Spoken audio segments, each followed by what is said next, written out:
La posa della fibra ottica a Venezia sta creando gravi danni alla pavimentazione storica della città, tutelata dalla legge come elemento di pregio. A documentare con centinaia di foto i problemi causati da questi lavori il cittadino veneziano Marco Rosa Salva, che ha diffuso in rete una mole impressionante di materiale. I lavori prevedono che i masegni vengano rimossi e poi riposati. E nella rimozione e poi nel ripristino molti vengono danneggiati perché non si usano gli utensili che dovrebbero essere in teoria utilizzati, e quindi molti si spaccano e poi vengono riposizionati spesso rabberciandoli con la malta, e quindi il risultato assolutamente non è come prima. I masegni, denuncia Rosa Salva, vengono rimossi con metodologie inadeguate, spesso scheggiati e in molti casi sostituiti con altri di materiale diverso e inadatto, così come inadeguate sono quasi tutte le coperture delle migliaia di nuovi pozzetti realizzati.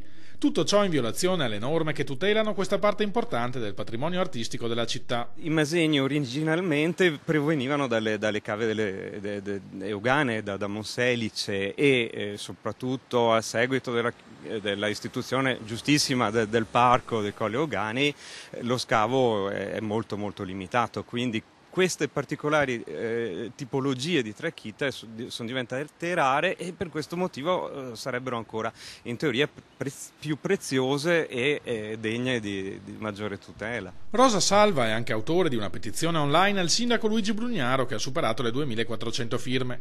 Si chiede l'immediata cessazione dei lavori non effettuati secondo le regole e il ripristino della pavimentazione tramite l'utilizzo di tutti i masegni rimossi e la riparazione di quelli danneggiati. Nel 2011 Telecom aveva fatto alcuni lavori, e questi lavori avevano causato il danneggiamento di alcuni masegni, e la direzione dei lavori pubblici del comune ha stoppato i lavori e ha chiesto e ottenuto il ripristino della pavimentazione originale. Noi chiediamo che venga fatto nei limiti del possibile la stessa cosa.